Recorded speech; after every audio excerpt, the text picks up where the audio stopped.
السلام علیکم ورحمۃ اللہ وبرکاتہ۔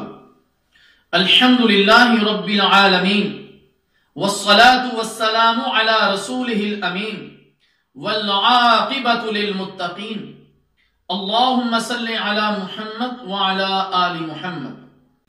محترم سامعین کرام، آج سے ہم توحید کے مسائل پر کچھ دروس آپ احباب کے سامنے بیان کرنے جا رہے ہیں۔ میری اللہ تعالیٰ جل شانہ سے دعا ہے کہ رب کائنات مجھے اخلاص کے ساتھ ان کو بیان کرنے کی توفیق عطا فرمائے، اور جو کچھ ہم سنیں اس پر رب کائنات ہمیں عمل کرنے کی بھی توفیق عطا فرمائے اور آگے پہنچانے کی بھی توفیق عطا فرمائے۔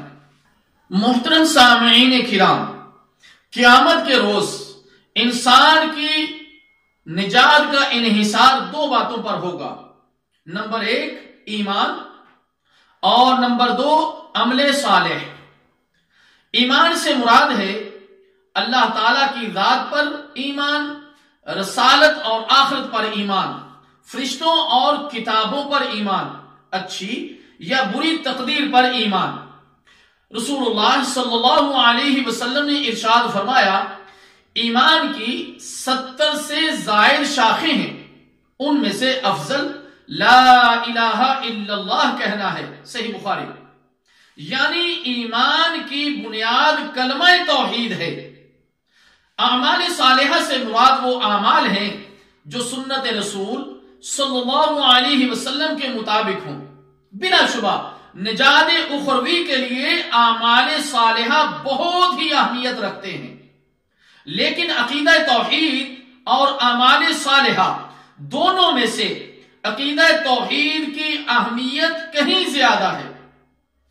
قیامت کے روز عقیدہ توحید کی موجودگی میں اعمال کی کوتاہیوں اور لغزشوں کی معافی تو ہو سکتی ہے، لیکن میرے محترم دوستو، عقیدے میں بگاڑ، کافرانہ مشرکانہ یا توحید میں شرک کی آمیزش کی صورت میں زمین و آسمان کی وسطوں کے برابر صالح اعمال بھی بیکار اور ابد ثابت ہوں گے۔ سورہ آل عمران میں اللہ تعالیٰ جل شانہ فرماتے ہیں کہ کافر لوگ اگر روئے زمین کے برابر سونا صدقہ کریں تو ایمان لائے بغیر ان کے یہ صالح عمل اللہ تعالیٰ جل شانہ کے ہاں قبول نہیں ہوں گے۔ رب کائنات کا فرمان ہے، اعوذ باللہ السمیع العلیم من الشیطان الرجیم، ان الذين كفروا وماتوا وهم كفار فلن يقبل من احدهم ملء الارض ذهبا ولو افتدى به اولئك لهم عذاب الیم وما لهم من ناصرین۔ جن لوگوں نے کفر اختیار کیا اور کفر کی حالت میں مرے، ان میں سے کوئی اگر اپنے آپ کو سزا سے بچانے کے لیے روئے زمین بھر کر بھی سونا فدیہ میں دے دے تو اسے قبول نہیں کیا جائے گا۔ ایسے لوگوں کے لیے دردناک عذاب ہے، اور ایسے لوگوں کے لیے کوئی مددگار بھی نہیں ہوگا۔ گویا نہ صرف یہ کہ ان کے نیک اعمال ضائع ہو جائیں گے، بلکہ عقیدہ کفر کی وجہ سے انہیں دردناک عذاب بھی دیا جائے گا، اور کوئی ان کا مددگار بھی نہیں ہوگا۔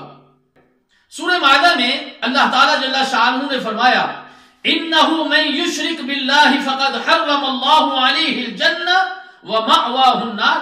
جس نے اللہ کے ساتھ شرک کیا اس پر اللہ تعالیٰ نے جنت حرام کر دی ہے اور اس کا ٹھکانہ جہنم ہے۔ اسی طرح سورہ نساء میں اللہ تعالیٰ جل شانہ کا فرمان ہے، ان اللہ لا یغفر ان یشرک بہ ویغفر ما دون ذلک لمن یشاء۔ اللہ تعالیٰ کے یہاں شرک کی بخشش ہی نہیں ہے، اس کے سوا اور سب کچھ معاف ہو سکتا ہے جسے وہ معاف کرنا چاہے۔ ان دونوں آیات میں یہ بات بالکل واضح ہے کہ اللہ تعالیٰ کے ہاں شرک ناقابل معافی جرم ہے۔ شرک کے علاوہ کوئی دوسرا گناہ ایسا نہیں جسے اللہ تعالیٰ جل شانہ نے ناقابل معافی قرار دیا ہو، جس کے ارتکاب پر جنت حرام کر دی گئی ہو۔ میرے محترم دوستو، سورہ توبہ میں اللہ تعالیٰ جل شانہ نے حالت شرک میں مرنے والوں کے لیے بخشش کی دعا تک کرنے سے منع فرما دیا۔ اللہ تعالیٰ جل شانہ کا فرمان ہے، ما كان للنبي والذين آمنوا أن يستغفروا للمشركين ولو كانوا أولي قربى من بعد ما تبين لهم أنهم أصحاب الجحيم. نبی اور اہل ایمان کے لیے جائز نہیں کہ وہ مشرکوں کے لیے مغفرت کی دعا کریں، چاہے وہ ان کے رشتہ دار ہی کیوں نہ ہو، جبکہ ان پر یہ بات واضح ہو چکی ہے کہ وہ جہنمی ہیں. آخر میں ہم اللہ تعالیٰ جل شانہ سے دعا کرتے ہیں کہ اللہ تعالیٰ ہمیں توحید کو سمجھنے کی اور اس پر عمل کرنے کی توفیق عطا فرمائے، اور اسی طرح شرک سے بچنے کی توفیق عطا فرمائے. اسی درس کا بقیہ حصہ انشاءاللہ تعالی اگلی مجلس میں ذکر کیا جائے گا. والسلام علیکم ورحمۃ اللہ وبرکاتہ.